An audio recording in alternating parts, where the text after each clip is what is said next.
चलो देखो, आज जो है टॉपिक है हम लोग का वो सेकंड चैप्टर है, मतलब देखा जाए तो यूनिट 3 है, लेकिन पहला यूनिट तो हम लोग का तो ओमिटेड है। ठीक है, तो दूसरा हम लोग पढ़े फंडामेंटल ऑफ पार्टनरशिप, और अब हम लोग पढ़ेंगे वैल्यूएशन ऑफ गुडविल। तो सबसे पहले तुम जान लो कि गुडविल होता क्या है।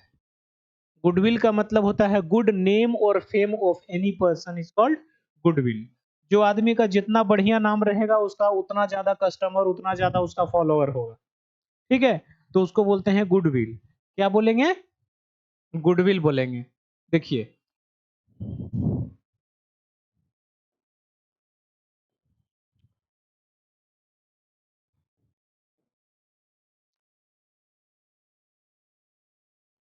गुड विल का मतलब क्या होता है? अच्छा नाम। सिंपल सी बात है। अगर मान लो कि ये बोली कि सर हमको ना 500 रुपये का जरूरत है, हम बोले नहीं देंगे, और वो बोले सर हमको 5000 रुपये का जरूरत है, दे दिए। रीजन क्या हुआ? क्योंकि इस पे हमको बिलीव नहीं था कि ये हमको 500 रुपये भी वापस करेगी, और उस पे मेरा बिलीव बना हुआ है कि वो मेरा 500 रुपये 5000 रुपये वापस कर देगा। यही है नाम, किसी आदमी का ब्रांड। तो गुड नेम और fame of any person is called goodwill. ठीक है, तो अब यहां पर किसी आदमी का हम लोग नहीं पढ़ रहे हैं, यहां पर गुडविल किसका? फर्म का। ठीक है, दुकान का पढ़ रहे हैं, जितना भी है हम लोग का दुकान है, तो उसका गुडविल पढ़ रहे हैं। तो देखो इसका डेफिनेशन पार्ट पहले क्या लिखा हुआ है कि goodwill is the good name और रेपुटेशन ऑफ बिजनेस। अच्छा नाम, which bring benefit to the business, it enable to business to earn more profit. यानी सपोज करो कि मेरा एक बिजनेस है, या किसी और का ही बिजनेस है। एक ए का बिजनेस है, एक बी का बिजनेस है, और एक सी का बिजनेस। ठीक, अब ये जनरली लोग, ये भी 50,000 रुपया कमा रहा है महीना, ये भी 50,000 रुपया कमा रहा है महीना, इन जनरल बिजनेस ये भी 50,000 कमा रहा है महीना। लेकिन डी जो है वो 1,50,000 रुपया महीना कमा रहा है। ठीक है, सेम तरह का बिजनेस है, ये सब जनरली प्रॉफिट कितना कमा रहा है? 50,000 कमा रहा है। लेकिन जो डी कंपनी या डी फर्म है वो कितना पैसा कमा रहा है? 1.5 लाख कमा रहा है। तो वो किस वजह से कमा रहा है? अपने गुडविल के वजह से। तो इसका मतलब हो गया कि अगर आपका मार्केट में ज्यादा नाम बना हुआ रहेगा तो आप मार्केट में ज्यादा प्रॉफिट अर्न कर पाएंगे।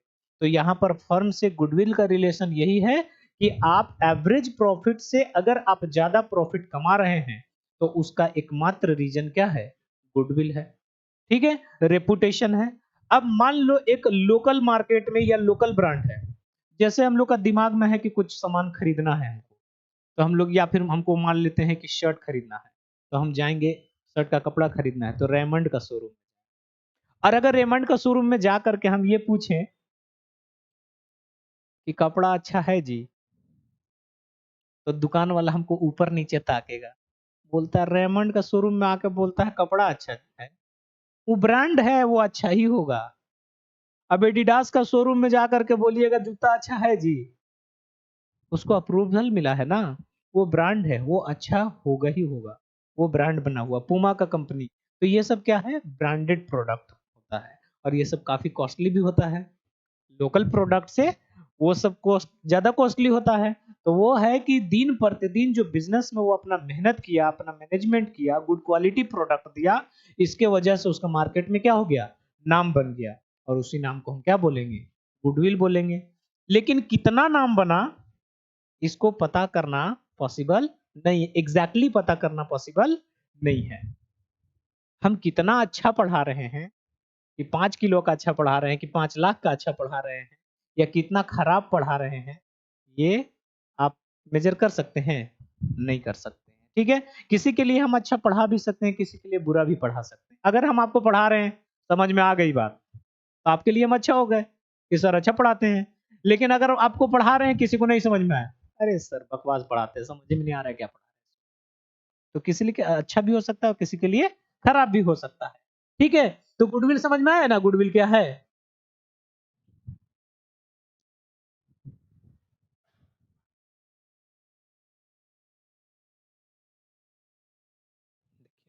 तो ये तो इसका डेफिनेशन पार्ट हो गया कि व्हाट इज गुडविल। तो गुडविल इज द, आप क्या बोलेंगे, गुड नेम और रेपुटेशन ऑफ एनी बिजनेस, आप इतना भी बोल सकते हैं, called goodwill.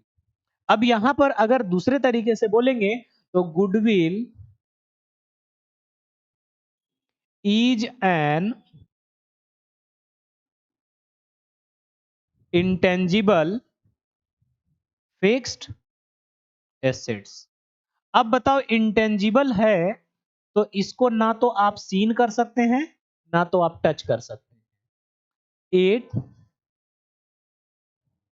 Can not be seen और टच्ड, इसको आसानी से मतलब छू भी नहीं सकते हैं, मतलब फिजिकली इसको आप देख भी नहीं सकते। ठीक है, गुड नेम और फेम ऑफ एनी पर्सन और बिजनेस इज कॉल्ड गुडविल। तो अगर कोई पूछेगा गुडविल क्या है तो अब आराम से बता लोगे ना। अब यहां पर देखो, अब यहां पर बात किसका आ रहा है, नाम का आ रहा है ना। अब ये बताओ, ये नाम आपको कोई खराब भी आपका नाम को कर सकता है और आपका नाम को बना भी सकता है। ठीक है, आपका नाम को बिगाड़ भी सकता है और आपका नाम को बना भी सकता है। कुछ ऐसे फैक्टर हैं जो आपके गुडविल को क्या करते हैं, अफेक्ट करते हैं। अब बताओ कि कौन कौन सा ऐसा फैक्टर है जो हमारे गुडविल को अफेक्ट करेंगे। सबसे पहला जो फैक्टर होगा वो देखो क्या लिखा हुआ है, लिखा हुआ है कि प्रॉफिटेबिलिटी ऑफ द फर्म। जिस बिजनेस का जितना ज्यादा प्रॉफिट होगा उसका गुडविल उतना ही ज्यादा होगा, जिस गुडविल का प्रॉफिट जितना कम होगा उसका गुडविल उतना ही कम होगा। तो पहला जो फैक्टर है कि अगर आपका बिजनेस कंटिन्यूअसली प्रॉफिट कमाते जा रहा है तो आपका गुडविल बढ़ते जाएगा, आपका नाम बढ़ते जाएगा। ठीक है, तो बोल रहा है कि the profit earning capacity of the firm determine the value of its goodwill. अब जितना आपका मान लेते हैं कि आप 5 लाख रुपया लगाए बिजनेस में और यहां से आप 20% प्रॉफिट कमा ले रहे हैं, मतलब कितना प्रॉफिट कमा ले रहे हैं, 1 लाख रुपया। कोई और आदमी 5 लाख लगाया, ठीक, और वो कितना प्रॉफिट कमा पा रहा है, 10%, तो वो 50,000। तो आप मोर प्रॉफिट कमा रहे हैं ना, तो आप ज्यादा प्रॉफिट कमा रहे हैं, तो वही आपका क्या हो गया, गुडविल के वजह से। सपोज करो कि ये बिल्डिंग, अच्छा दूसरा देखिए क्या लिखा हुआ है, favourable location of the business enterprises. अगर बिजनेस का लोकेशन अच्छा है तो आपका बिजनेस ज्यादा प्रॉफिट कमाएगा। फॉर एग्जाम्पल, ऐसा जगह पे आपका बिजनेस सेट है जहां पर आपका ट्रांसपोर्टेशन फैसिलिटी है, हर जगह से लोग वहां पर पहुंच पा रहे हैं। ठीक है, अब यहां पर हो गया, अगर मान लो कि एक जाकर मांडर में एकदम पूरा अखड़ देहात में जाकर के और एडिडास का शोरूम खोलेंगे तो चलेगा? वहां का लोग का मेंटेलिटी क्या होगा, 2000 का चप्पल पहनेंगे, 2000 में तो पूरा फैमिली का चप्पल पहन लेंगे, ये होगा ना, ये मेंटेलिटी होगा, तो वहां पर हम नहीं चलेगा। अब पहाड़ी मंदिर पे जा करके और हम है सो टोपी और कुर्ता पजामा बेचेंगे तो बेचाएगा? वहां तो चुनरी बेचाएगा ना, वहां पे नारियल बेचाएगा ना। तो आपको उस तरह का, तो यहाँ लोकेशन मैटर करता है कि आपका बिजनेस का लोकेशन क्या है, आप कौन से जगह पे बिजनेस को सेटअप किए। तो जब कोई एक बिजनेसमैन बिजनेस कहीं शुरू करता है तो ये सब फैक्टर को देखता है। ठीक है, तो ये हो गया कि if the firm is located in a prominent place which is easily accessible to the customer, customer को आसानी से वो एक्सेस कर सकता है, आसानी से वहां तक पहुंच पाएगा। तो जब वहां कस्टमर आसानी से पहुंच जाएगा तो वहां उसका बिजनेस ज्यादा चलेगा। ठीक है, तो इसको हम लोग बोलते हैं कि अब वो कस्टमर को क्या करेगा, ज्यादा अट्रैक्ट करेगा। 2 पॉइंट समझ में आया। तीसरा, आप अगर कस्टमर को गुड क्वालिटी प्रोडक्ट देते हैं तो आपके पास कस्टमर ज्यादा आएगा। ठीक है, कम दाम में अगर अच्छा प्रोडक्ट आप कस्टमर को प्रोवाइड करेंगे तो वो कस्टमर किसी और को बताएगा, फलाना दुकान में जाना ना, सस्ता सामान और बढ़िया प्रोडक्ट देता है, बोलेगा ना। तो अगर आप कस्टमर को गुड क्वालिटी प्रोडक्ट और सर्विसेज प्रोवाइड कर रहे हैं तब उस सिचुएशन में कस्टमर का बिलीफ आप पे क्या होगा, ज्यादा बढ़ेगा। और जब बिलीफ ज्यादा होगा तो ऑटोमेटिक है कि number of customer day to day बढ़ते रहेंगे आपका। और जैसे ही कस्टमर आपका बढ़ेगा यानी कि आपका सेल भी बढ़ेगा, और सेल बढ़ेगा तो प्रॉफिट बढ़ेगा। ठीक है, तो 3 पॉइंट हुआ। पहला कि बिजनेस प्रॉफिट जैसे जैसे कमाएगा वैसे वैसे उसका गुडविल बढ़ेगा। दूसरा, बिजनेस का लोकेशन, लोकेशन अगर अच्छे जगह पर बिजनेस का है आपका, तो आप ज्यादा प्रॉफिट कमा पाएंगे क्योंकि आपका वहां पर ज्यादा से ज्यादा कस्टमर है। और तीसरा हो गया आपका good quality product and services. आप अच्छा सर्विस प्रोवाइड कर रहे हैं, अच्छा क्वालिटी प्रोडक्ट प्रोवाइड कर रहे हैं, तब भी आपका रेपुटेशन बढ़ेगा, घटेगा नहीं। अब इसी का अगर उल्टा कर दिया जाए, आप क्वालिटी खराब दे रहे हैं और पैसा ज्यादा ले रहे हैं, तो कस्टमर एक बार ना बेवकूफ बनेगा, कि दोबारा बनेगा? नहीं बनेगा। तो दो चार वो कस्टमर को भड़का भी देगा, मत जाना उस दुकान में, बहुत लूटता है ना, प्रोडक्ट भी खराब देता है, तो आपका कस्टमर क्या हो जाएगा? कम हो जाएगा। तो इस तरह से आपका ये हो गया आपका, आप प्रोडक्ट अगर अच्छा देते हैं। उसके बाद टेन्योर ऑफ बिजनेस इंटरप्राइजेस, मतलब जो बिजनेस जितना ज्यादा पुराना होगा उसका नाम उतना ही ज्यादा होगा। ठीक है, कंपेरिजन टू न्यू बिजनेस। अगर हम आज नया बिजनेस, अब फॉर एग्जांपल सपोज करो ये मेरा बिजनेस है, ठीक, मेरा पुराना बिजनेस उधर चल रहा है, वहां पे 250-300 स्टूडेंट है, और अभी ये मेरा क्या है, नया बिजनेस है, यहाँ पे नंबर ऑफ स्टूडेंट कम है। लेकिन जैसे जैसे लोग जानेगा, वारी सर लालपुर में भी पढ़ाने आ रहे हैं, ठीक है, उतना दूर जाने में हम लोग को दिक्कत होता था। तो अब जैसे जैसे स्टूडेंट जानेगा, इधर का स्टूडेंट जो उधर हमारे एरिया में नहीं जा पाता था, अब वो इधर आएगा, लेकिन जानेगा तब। तो वहां गुडविल मेरा अलग बना हुआ है, यहाँ पर गुडविल हमको क्या करना होगा, बनाना पड़ेगा। ठीक है, या जैसे जैसे लोग जानेगा वैसे वैसे स्टूडेंट, क्लियर है? तो यहां पर क्या हो गया कि जो बिजनेस जितना ज्यादा पुराना होगा उसका वैल्यू उतना ही ज्यादा होगा नए बिजनेस के कंपैरिजन में। अगर मान लेते हैं कोई बिजनेस है और वो बिजनेस पिछले 8 साल से चल रहा है, कुछ तो प्रॉफिट कमा रहा होगा, तो बताओ कस्टमर उसको कितना साल से जान रहे होंगे, 8 साल से। और आज हम इस बिजनेस को 2024 में अगर इस बिजनेस को कोई बिजनेस को सेटअप करेंगे, तो बताओ इस बिजनेस के कंपैरिजन में ये बिजनेस कम प्रॉफिट कमाएगा, क्योंकि इसके पास नंबर ऑफ कस्टमर्स कम होंगे। ठीक है, उसके बाद इसको लोग कम जान रहे होंगे, तो इसके पास कस्टमर नहीं आएगा।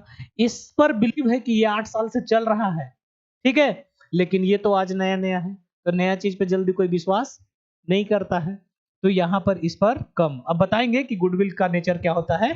ठीक है, तो ये समझ में आ गया ना बात। नेक्स्ट है इफेक्टिव मैनेजमेंट। अगर आप अच्छा मैनेजमेंट करते हैं बिजनेस का, मतलब अच्छा क्वालिटी बना रहे हैं, कब कितना प्रोडक्शन करना है, कितना हमको सेल करना है, उस सेल का डिस्ट्रीब्यूशन कैसे करना है, कौन से कस्टमर को कितना प्रोडक्ट देना है, इम्प्लॉई को मैनेज कैसे करना है, ठीक है, रॉ मटेरियल कहाँ से लाना है ताकि मिनिमम कॉस्ट लगे रॉ मटेरियल का, और जब मिनिमम कॉस्ट रॉ मटेरियल का लगेगा तो उसका कॉस्टिंग भी क्या होगा, कम होगा। अगर मटेरियल हमको सस्ता मिल जाएगा तो मेरा प्रोडक्ट का कॉस्टिंग भी तो सस्ता होगा, और सस्ते दामों में अगर हम अच्छा क्वालिटी मार्केट में प्रोवाइड करेंगे, तब उस सिचुएशन में क्या होगा कि कस्टमर का बिलीव बनेगा, और बिलीव बनेगा तो मेरा मार्केट में ज्यादा सामान सेल होगा, सेल होगा देन प्रॉफिट ज्यादा होगा। समझ आया बात?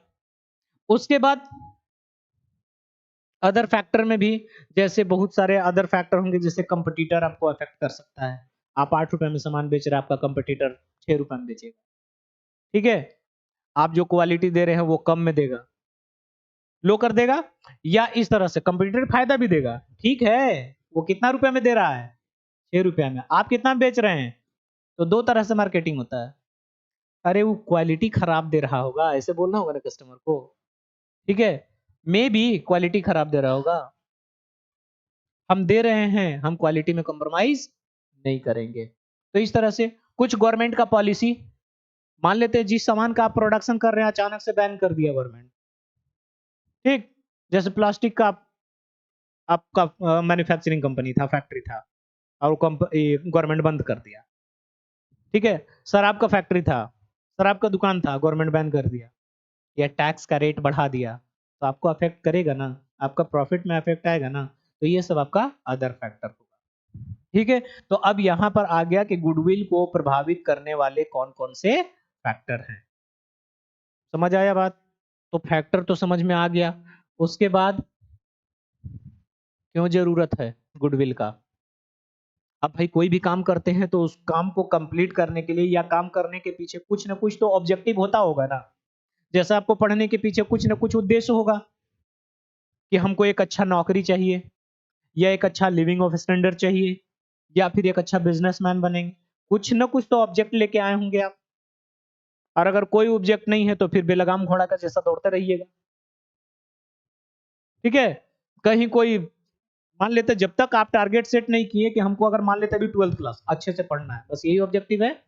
ठीक है, 12th में अच्छा मार्क्स लाना है, 90% लाना है, 95% लाना है, ये आपका टारगेट हो गया। अब वो टारगेट को अचीव करने के लिए आपको एक अच्छा मैनेजमेंट करना होगा। मैनेज करना होगा कि कौन से सब्जेक्ट को हम कब पढ़ेंगे। ठीक है, पांचों सब्जेक्ट में अगर 95 का टारगेट लिए तो मिनिमम सब में 95 95 आना चाहिए ना। तब ना, ऐसा नहीं पता चला कि अकाउंट में आ गया 95 और इकोनॉमिक्स में आ गया 30, तो फिर बड़ा से एकदम रेड कलर से लिखा हुआ रहता, पता है ना। ठीक, तो ये वाला चीज मिल जाएगा। फिर तो आपको क्या करना है, मैनेजमेंट ऐसा करना है कि ताकि मेरा पांचों सब्जेक्ट बैलेंस हो। तो उसी तरह से गुडविल को, जो हम लोग पार्टनरशिप बिजनेस पढ़ रहे हैं, तो गुडविल को वैल्यूएट करने के लिए या गुडविल को जानने के लिए हमको यहां पर देखो ये चीज का, why are you calculating valuation of goodwill. आप क्यों कैलकुलेट करते हैं, आपको जरूरत ही क्या है गुडविल कैलकुलेट करने का। तो देखो पहला क्या बोल रहा है, when there is a change in profit sharing ratio between the partners। अब अभी फंडामेंटल ऑफ पार्टनरशिप आपको पढ़ाए, तो वहां पर दो पार्टनर तीन पार्टनर मिलकर के बिजनेस शुरू कर दिया।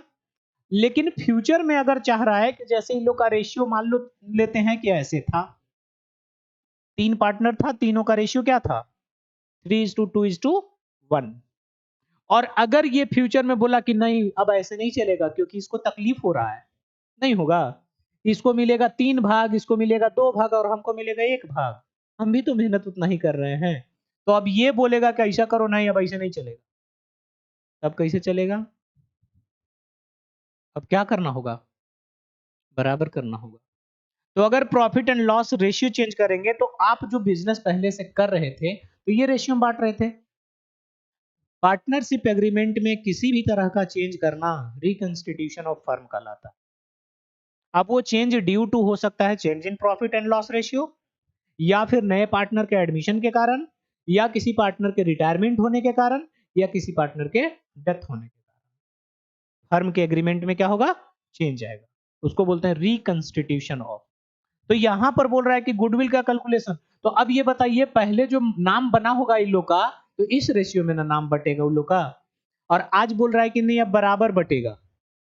तो बोलेगा जो पहले का काम था वो पहले पूरा निपटा लिया जाए। मतलब पहले से जो बिजनेस कर रहे थे उसका नाम क्या बना हुआ था, कितना का नाम मार्केट में बना हुआ था। अगर मान लेते हैं वो मार्केट में नाम कितना का बना हुआ था, 60,000 का, तो हमको पता करना पड़ेगा ना कि 60,000 आया कैसे, वैल्यूएशन ऑफ गुडविल करना पड़ेगा कि जिस दिन आप प्रॉफिट शेयरिंग रेशियो आप चेंज कर रहे हैं उस दिन तक कितना नाम बना हुआ है मार्केट का, फर्म का। तो आपको नाम निकालने के लिए गुडविल का कैलकुलेशन करना पड़ेगा ना। अब मान लो कितना आया, 60,000, तो 60,000 में इसका हिस्सा कितना बनेगा, 30,000 बनेगा, इसका कितना बनेगा 20,000, और इसका कितना बनेगा 10,000। और अब आगे जो होगा, आगे अब जो नाम बनेगा अब सब में बराबर बराबर बटेगा। तो पहले वाला जो काम किए थे वो सब पहले निकाल लेना है, तो निकालने के लिए आपको वैल्यूएशन करना पड़ेगा। अब आइए मान लेते हैं नेक्स्ट, अगला है कि अगर किसी भी नए पार्टनर को फर्म में क्या करना है, एडमिशन देना है। नया पार्टनर का अगर एडमिशन देना है, अब मान लो ए और बी दोनों बिजनेस कर रहा था, ठीक। सी को भी बोला गया था कि आ जाओ हम लोग के साथ बिजनेस करने, तो इसको रिस्क लेने का इसके अंदर में एबिलिटी नहीं था। ये डायरेक्ट बोला, मान लो तीनों दोस्त था, डायरेक्ट बोल दिया कि भाई बिजनेस में बहुत रिस्क होता है, हम नहीं करेंगे। इन लोग दोनों हिम्मत करके बिजनेस को क्या किया, शुरू कर दिया। अब बिजनेस शुरू किया, 1 2 साल 3 साल के बाद इन लोग का प्रॉफिट अर्निंग होने लगा कितना, 20 लाख रुपया। और शाम में चाय का टपरी में मिलता है एबीसी, क्योंकि दोस्त था तीनों। और ये लोग बोलता कि अब इस साल तो इतना कमाए, इस साल इतना कमाए, तो इसको कैसा लगेगा? तकलीफ लगेगा ना। काश अगर हम भी लोग के साथ होते तो हम भी लगभग 6.5 लाख का भागीदार होंगे। 20 लाख है, 10-10 लाख दोनों का होता अगर इक्वल होता तो।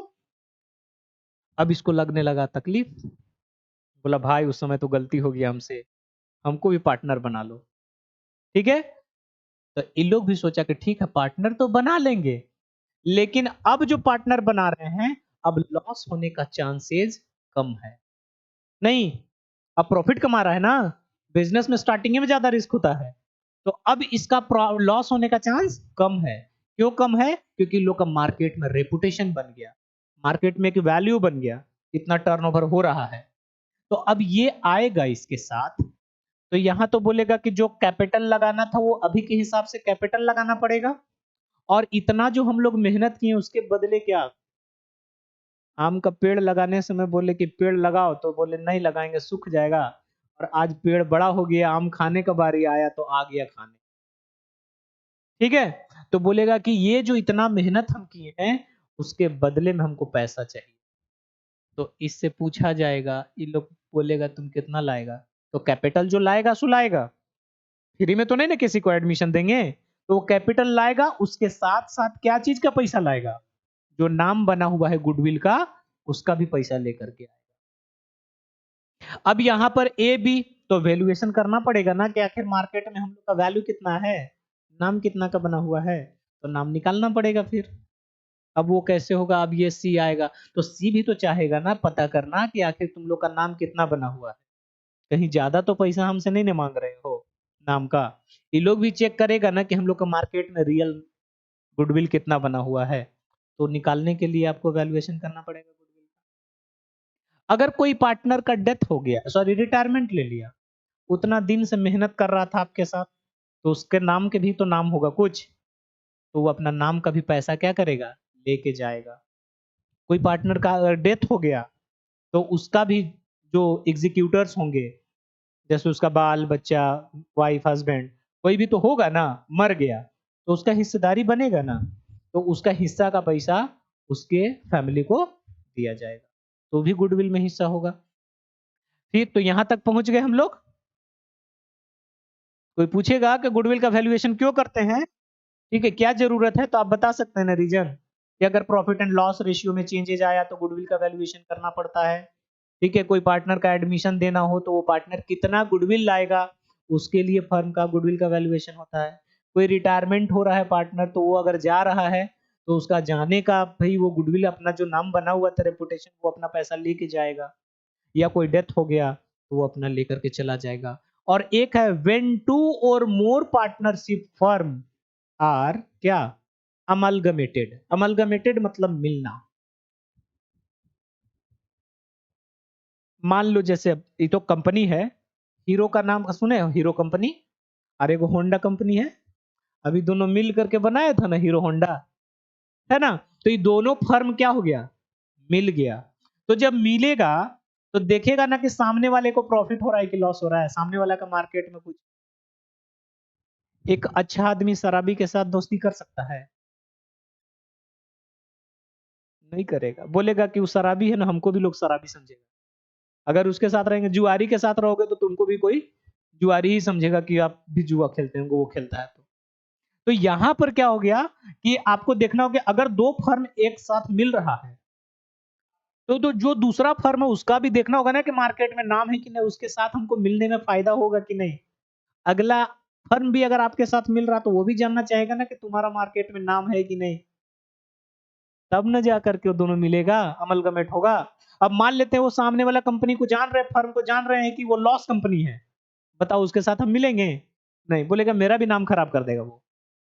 ठीक है, तो अगर दो फर्म एक साथ अमलगमेट हो रही है तो दोनों का गुडविल कैलकुलेट करना होगा कि तुम्हारा रेपुटेशन कितना बना हुआ है, मेरा रेपुटेशन कितना बना हुआ है। ठीक है, और कभी कभी when firm is converted into A company, अब फर्म बड़ा हो गया, 50 मेंबर हो गया, अब बढ़ाना है और बड़े लेवल पे करना है, तो अब वो दुकान नहीं रह जाएगा, फिर उसको क्या करना होगा? कंपनी में कन्वर्ट करना होगा। तो दुकान का जैसे जैसे जितना ज्यादा रेपुटेशन बढ़ते जाएगा, उसका एरिया क्या हो गया? वाइड होते जाएगा। अब वो फर्म में नहीं सीमित रहेगा। अब बोलेगा कि इसको अब हम क्या करेंगे, लिमिटेड कंपनी में कर देंगे। तो लिमिटेड कंपनी में करेंगे तो फिर पता करना होगा उसका गुडविल।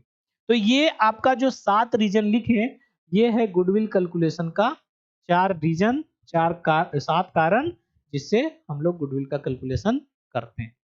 अब तुम लोग का दिमाग में बात आ रहा होगा कि सर, का दिमाग में बात आ रहा होगा, गुडविल का टाइप कितने होते हैं, है ना, टाइप्स ऑफ गुडविल। इसका पीपीटी दे देंगे या फिर हैंड रिटन नोट्स दे देंगे, हैंड रिटन दे देंगे, ठीक है। ऐसे पीपीटी भी देंगे तो कोई दिक्कत नहीं है, दोनों में एक ही चीज है। चलिए, अब उसके बाद क्लासिफिकेशन ऑफ गुडविल या टाइप्स ऑफ गुडविल। देखो, जनरली गुडविल 2 टाइप का होता है।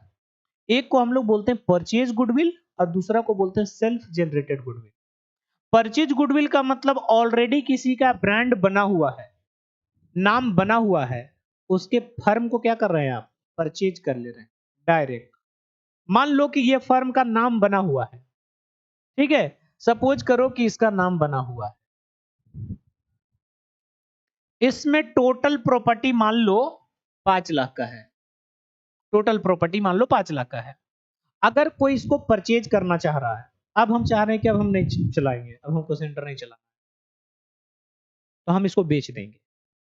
और जब बेचेंगे तो मेरा मार्केट में नाम बना हुआ कोई खरीदेगा ना, तो वो खरीद रहा है हमसे 12 लाख में, 12 लाख में खरीद रहा है। प्रॉपर्टी हम उसको कितना का दे रहे हैं, 5 लाख का, लेकिन वो मेरा दुकान को खरीद कितना में रहा है, 12 लाख में।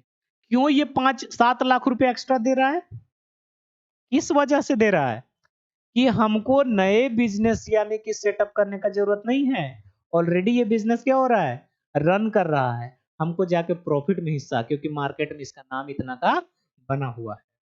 अब अगर हम जाएंगे तो क्या सारे स्टूडेंट को ले करके जाएंगे, ये सबको तो छोड़ देंगे यहीं, सारा चीज उसको दे करके जाएंगे, पूरा टेबल कुर्सी बेंच ये सब सारा कुछ।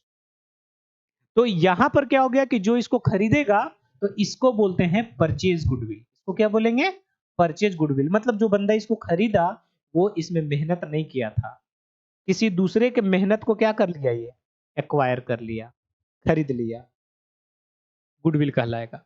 ठीक है। अब यहां देखो लिखे ना, परचेज गुडविल बोल रहा है कि purchase goodwill arises in case of purchase of business of another party. किसी दूसरे पार्टी से हम क्या कर लिए हैं, उसको खरीद लिए हैं। अब बताओ यहां पर पैसा लगा के ना खरीदे हैं, तो इसको बोल रहा है, यहां देखो लिखा हुआ ना, परचेज गुडविल बराबर परचेज प्राइस ऑफ बिजनेस और net value of assets. Purchase price business का कितना बताए, 12 लाख, और उसका एसेट्स का टोटल वैल्यू कितना था, 5 लाख। तो गुडविल बराबर कितना आया, 7 लाख आया ना। तो यही पे हम यहां पर लिखे हैं कि purchase goodwill is equal to purchase of business price, यानी बिजनेस को वो कितना में खरीद रहा है, 12 लाख में, जबकि उस बिजनेस का नेट एसेट्स कितना था, 5 लाख। तो ये बताओ इसका गुडविल का वैल्यू कितना आया, 7 लाख आया। अब ये पैसा दे के खरीदा है ना, तो ये फाइनेंशियल नेचर का पैसा हो गया, और फाइनेंस हो गया, तो इसको हम लोग अकाउंट का बुक में शो करते हैं। आपको बैलेंस शीट में गुडविल एसेट साइड दिखता है ना, बैलेंस शीट अभी आप आगे पढ़िएगा तो गुडविल मिलेगा एसेट साइड में, तो वो परचेज गुडविल होता है, यानी दूसरे के नाम को क्या कर लिया है, एक्वायर कर लिया है, तो उसको हम लोग परचेज गुडविल बोलेंगे। तो आपका ऑब्जेक्टिव में यहाँ पर क्वेश्चन आएगा, what is the type of goodwill, तो आप बोलेंगे there are 2 types of goodwill, first one is purchase goodwill, और परचेज, अब यहाँ पे लिख देगा which type of goodwill show in the balance sheet, तो परचेज गुडविल। और दूसरा है सेल्फ जनरेटेड गुडविल, मतलब अपना मेहनत, अपना लगन, ठीक है, अपना ईमानदारी, अपना हार्डवर्क से वो जनरेट किया मार्केट में नाम बनाया है, तो उस तरह के गुडविल को क्या बोलेंगे, सेल्फ जनरेटेड गुडविल। आप बताओ सेल्फ जनरेट किए गुडविल को, लेकिन मार्केट में वैल्यू है, ठीक है, अभी बोले ना कि मेरा मार्केट में कितना वैल्यू है, 12 लाख का, ठीक, मार्केट में कितना का वैल्यू है, 12 लाख का है। अब ये बताइए कि 12 लाख का मेरा मार्केट में वैल्यू है, मेरा टोटल प्रॉपर्टी कितना है, 5 लाख। तो हम बोल रहे हैं ना कि अगर इस बिजनेस को हम बेचेंगे तो कितना पैसा मिलेगा? 12 लाख रुपया मिलेगा। बेचेंगे तब ना, और नहीं बेचेंगे तो खूब हम बोले मेरा मार्केट में तो 1 करोड़ का वैल्यू है, तो है मेरे पास 1 करोड़, नहीं ना है, तो जब इस बिजनेस को बेचेंगे तब ना हमको उसका मनी वैल्यू मिलेगा। तो सेल्फ जनरेटेड गुडविल का प्रेजेंट वैल्यू क्या होता है? 0। मतलब आपके पास उसका मनी वैल्यू नहीं है। ठीक है, मार्केट में वैल्यू है लेकिन आपका फाइनेंशियल नेचर का ये चीज नहीं है। तो यहां पर जब फाइनेंशियल नेचर पैसा का रिकॉर्डिंग ही नहीं है तो इसको बुक्स ऑफ अकाउंट में शो नहीं करेंगे। सेल्फ जनरेटेड गुडविल को हम लोग बैलेंस शीट में शो नहीं करते हैं। यहां लिख रहा है कि it is the goodwill which is self generated by the firm based on the feature of the business such as favourable location. अब ये मार्केट में आपका रेपुटेशन कैसे बनेगा? फेवरेबल लोकेशन है, आप लॉयल हैं कस्टमर के साथ, ठीक है, मतलब कस्टमर के साथ आपका रिलेशन अच्छा है, ठीक है, बहुत सारा चीज, इफेक्टिव मैनेजमेंट है, तो इस वजह से आपका मार्केट में क्या हुआ है? नाम बना हुआ है, लेकिन इसका मनी वैल्यू नहीं है, तो इसको हम लोग बुक्स ऑफ अकाउंट में शो नहीं कर सकते। Goodwill can not B record in the books of, तो सेल्फ जनरेटेड गुडविल को अकाउंट के बुक में हम लोग शो नहीं करते हैं। ठीक है, अब यहां तक तो हो गया कि भाई गुडविल का टाइप हो गया, गुडविल का आपका, अब नेचर में आ जाइए, है ना। तो एक है नेचर आपका,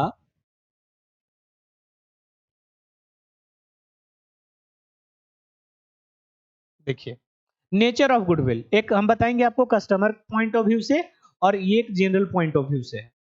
देखिए गुडविल का नेचर देखो, पहला नंबर में क्या बोल रहा है बताओ? Goodwill is an intangible fixed assets. Intangible है, it is intangible because it has no physical existence, it can not be seen और टच। तो पहला तो कैरेक्टर हो गया गुडविल का कि ये गुडविल जो है वो इंटेंजिबल फिक्स्ड एसेट्स है, जिसको आप फिजिकली टच नहीं कर सकते हैं और ना ही सीन कर सकते हैं।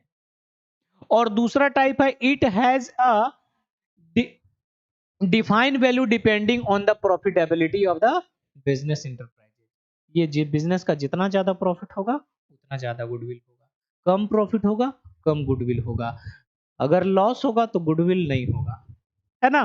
तो ये प्री डिफाइंड है। It can not be separated from the business, इसको बिजनेस से अलग नहीं कर सकते क्योंकि ये पार्टनरशिप फर्म का ही गुडविल है, ये सेपरेट अकाउंट या ऑनर को अलग नहीं कर सकते हैं। ठीक है, it help in earning more profit and attract more customer. ये आपको मदद क्या करेगा? ज्यादा प्रॉफिट कमाने में और ज्यादा से ज्यादा कस्टमर क्रिएट करने में आपको ये मदद करेगा। ठीक है, इट कैन बी परचेज्ड और sold only when the business is purchase और सोल्ड इन फुल और इन पार्ट। बिजनेस ये कब कैलकुलेट करेंगे? जब बिजनेस को हम बेच देंगे या किसी के बिजनेस को हम क्या करेंगे? खरीदेंगे, तभी कैलकुलेट होता है। अब चाहे तो अपना पार्ट बेचिए चाहे पूरा बिजनेस बेच दीजिए। ये हो गया आपका फीचर ऑफ गुडविल। समझ आया बात? नहीं समझ आया? हम्म, इतना तक अभी तक जो बताए वो सब समझ में आया?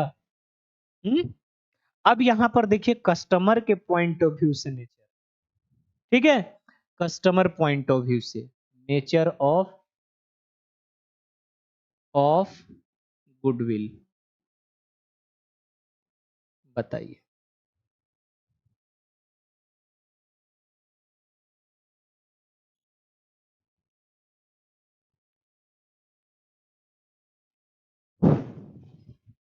कौन कौन गुडविल? डॉग गुडविल, दूसरा है आपका कैट गुडविल, हॉर्स गुडविल नहीं, रैबिट गुडविल, और फिर रैट गुडविल। ठीक, ये 4 नेचर होता है कस्टमर के पॉइंट ऑफ व्यू से। अब चलो सबसे पहले जो है रैट गुडविल का, चूहा देखे हो ना, उसका नेचर क्या है? उछलते कूदते रहता हमेशा, कभी यहां कभी वहां कभी जहां कभी तहां, उछलते कूदते रहता ना चूहा। उसी तरह से जिस गुडविल का, जैसे कस्टमर तुम लोग कभी यहाँ पढ़े, कभी वहां पढ़े, कभी यहाँ पढ़े, कभी कहाँ पढ़े, 2 महीना वहां पढ़े, 2 महीना वहां पढ़े, 1 महीना कहीं और पढ़े, इस तरह से सालों भर उछलते कूदते रह गए। तो ये कस्टमर के पॉइंट ऑफ व्यू से देखा जाए तो कौन सा गुडविल कहलाएगा? Rat goodwill. मतलब ये किसी के पास स्टेबल नहीं होता है, कहीं रुकता नहीं है, कहीं एक जगह नहीं रुकेगा, ठीक है, उसको जहां मिलेगा वहीं चला जाएगा। तो इस तरह के गुडविल को बोलते हैं हम लोग रैट गुडविल। और रैट गुडविल का कस्टमर जो है वो जनरली न्यू बिजनेस में देखा जाता है। जब नया बिजनेस होगा तो नए बिजनेस में कस्टमर तो आपको पहले से नहीं जान रहा है, रास्ते से गुजर रहा था, आपका दुकान दिख गया, कस्टमर खरीद के चला गया, दोबारा फिर आएगा भी नहीं वो, है ना। तो ये नए नए बिजनेस में ये पाया जाता है, और समझो कि इसमें गुडविल लगभग लगभग ना के बराबर होता है, ठीक। तो इस तरह के गुडविल को क्या बोलेंगे? Rat rat goodwill. और दूसरा गुडविल का नाम क्या है? Rabbit goodwill. रैबिट मतलब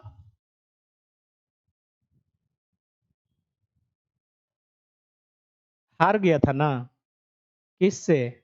कछुआ से। आलसी ऐसे नहीं बोलना है, कछुआ से। एक स्टोरी बचपन में सुने थे ना, ठीक है, कि कछुआ और खरगोश का रेस चला जिसमें खरगोश हार गया था और कछुआ जीत गया था। अच्छा, ये रियल लाइफ में हुआ होगा क्या? स्टोरी है। तो स्टोरी ये हम लोग को सिखा रहा था कि अगर आप कछुआ के तरह अगर आप मेहनत करेंगे तो आप कहीं भी फंस सकते हैं। मतलब जैसे ही एग्जाम आया, आंधी तूफान जैसा पढ़े और आंधी तूफान जैसा एग्जाम जाके लिख दिए। पढ़ेंगे ना, अभी साल भर है टाइम। ये सोचा कि हम दौड़ कर चले जाते हैं और पेड़ के नीचे क्या करने लगा, ये आराम करने लगा कि अभी कछुआ तो बहुत पीछे होगा। तब तक कछुआ धीरे धीरे धीरे उससे आगे निकल गया और ये सो गया, और खरगोश क्या हो गया? हार गया। इसीलिए इसको किस चीज का उपाधि दे दिया गया? आलसी है ये, ठीक है। लेकिन ये देखो, ये नियरेस्ट दिखता है। मतलब ये नियरेस्ट देखता है कि ऐसे कस्टमर जो अपना नजदीकी देखता है, ठीक है, अपना नजदीकी क्या देखता है कि आज हमको यहाँ सुविधा लग रहा है, हम यहाँ पढ़ने आ रहे हैं, कल घर के बगल में एक और कोचिंग खुल गया, कहाँ उतना दूर जाना है, यही पढ़ लेंगे। आपका घर ही में कोई रेंटर आ गया जो कॉमर्स पढ़ाता होगा, अब उधर भी नहीं जाएंगे, यही पढ़ लेंगे, है ना, चाहे वो बढ़िया पढ़ाए चाहे नहीं पढ़ाए। तो ऐसे कस्टमर, ऐसे नेचर को हम क्या बोलेंगे? रैबिट गुडविल, ठीक है। अब आइए डॉग गुडविल। कुत्ता हमेशा मालिक का क्या होता है? वफादार होता है। कुत्ता हमेशा मालिक के साथ साथ चलेगा, मास्टर के साथ साथ चलेगा, ठीक है। तो यहां पर क्या होगा कि दुकान के मालिक को देख करके कस्टमर आ रहा है। जैसे बार्बर के पास हम लोग बाल कटाने जाते हैं तो देखते हैं जिसे कटाते वो है कि नहीं। अगर वो नहीं होगा नहीं कटाएंगे, पता नहीं दूसरा आदमी बढ़िया काटेगा कि नहीं काटेगा, होता है ना। अगर कोई डॉक्टर के पास इलाज कराने जा रहे हैं तो पहले पता करेंगे वो डॉक्टर अच्छा है कि नहीं। अगर वो डॉक्टर अच्छा है तो अगर वो रिम्स में बैठता होगा तो रिम्स में उसका पेशेंट लोग जाएगा, अगर वो मेडिका में बैठेगा तो मेडिका में जाएगा, अगर वो लाकर फिरालाल के किसी क्लिनिक में बैठेगा तो फिरालाल में आ जाएगा, और अगर लालपुर के कहीं चौक किसी मेडिकल में बैठता तो वहां चला जाएगा। तो कस्टमर उसका क्या हो रहा है? जहां जहां उसका मालिक जा रहा है वहां वहां उसका कस्टमर भी जा रहा है। तो इस तरह के नेचर ऑफ गुडविल को क्या बोलेंगे? डॉग गुडविल, ठीक है। ये दोनों के कंपैरिजन में इसका गुडविल क्या होता है? ज्यादा होता है, हाई बोल सकते हैं।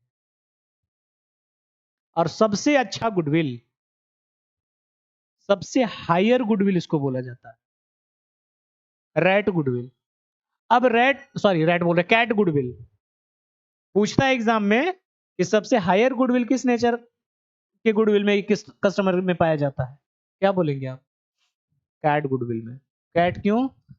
अब देखो, बिल्ली को भी देखे होगे आप। मान लो अगर कहीं हम किराए के मकान में रह रहे हो, बिल्ली आएगी मेरा घर में दूध पी के चली जाएगी। वो मकान को हम खाली कर दिए, हम कहीं और चले गए, तो क्या बिल्ली मेरे पीछे पीछे आएगी? नहीं आएगी, बोलेगी कोई तो आएगा नहीं घर में, लेकिन जाएंगे हम वहीं, ठीक है। तो वहां पर मालिक कहीं भी चले जाए कोई फर्क नहीं पड़ेगा उसको, हम जाएंगे तो उसी दुकान में जाएंगे। मालिक चेंज होते रहे कोई दिक्कत नहीं है। तो अब ये बताओ मालिक चेंज हो गया। अगर मान लेते हैं, अभी हम एग्जांपल दिए ना एडिडास का, एडिडास का कंपनी का मालिक का नाम मालूम है? पूमा कंपनी का नाम मालूम है? नहीं मालूम। ठीक, हमको भी नहीं मालूम। लेकिन हम सामान जब खरीदने जाते हैं तो बोलेंगे हम एडिडास का शूज लेंगे, हम पूमा का शूज लेंगे, क्योंकि वो ब्रांड बना हुआ है। मालिक कहीं भी रहे कोई फर्क नहीं पड़ेगा, जाएंगे तो वहीं, जाएंगे तो रेमंड का शोरूम में ही जाएंगे।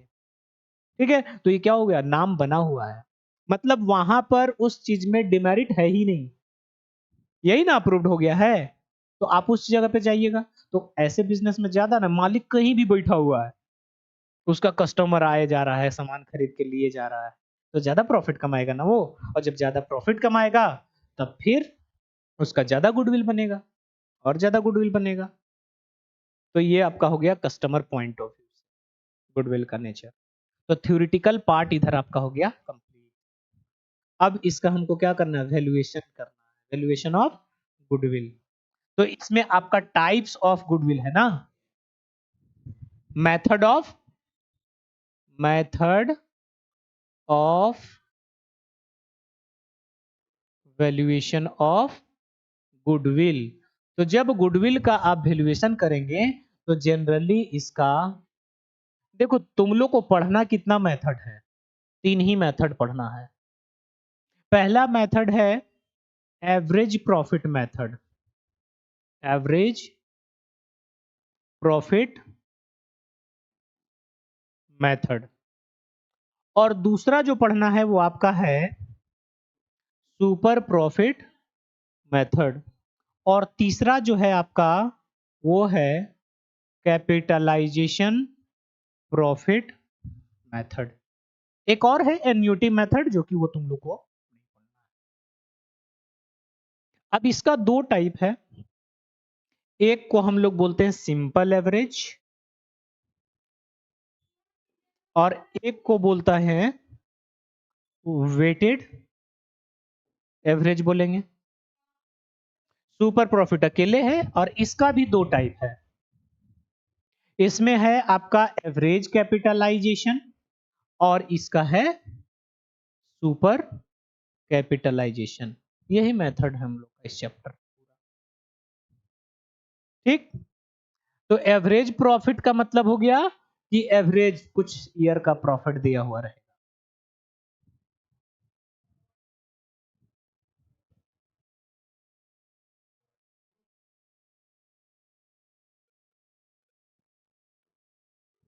पहले क्या लिखा हुआ है, एवरेज प्रॉफिट मेथड है ना। अंडर दिस मेथड आपको क्या करना है, calculated at certain year of purchase of profit, मतलब उस साल का प्रॉफिट दिया हुआ रहेगा। इसका स्टेप समझिए क्या करना है। स्टेप नंबर 1 एवरेज प्रॉफिट में, पहला स्टेप क्या करना है, फी ईयर का आपको क्या दिया रहेगा, प्रॉफिट दिया हुआ रहेगा, वो सारे प्रॉफिट को जोड़ देना है और नंबर ऑफ ईयर से डिवाइड कर देना है। मतलब फर्स्ट स्टेप इसका क्या है कि आपको निकालना क्या है, एवरेज प्रॉफिट निकालना है। अब एवरेज प्रॉफिट कैसे निकलेगा, sum of total profit, sum of total profit divide by number of years, ये निकल जाएगा एवरेज प्रॉफिट। ठीक, लेकिन इसमें हमको एडजस्ट करना है, वो अगला क्लास में हम लोग जब टॉपिक कंप्लीट करेंगे तब, अभी तो हम लोग सरफेस लेवल पे बात करें। और दूसरा जो है आपका निकल जाएगा तुरंत, क्या, गुडविल। तो गुडविल इक्वल टू होता है एवरेज प्रॉफिट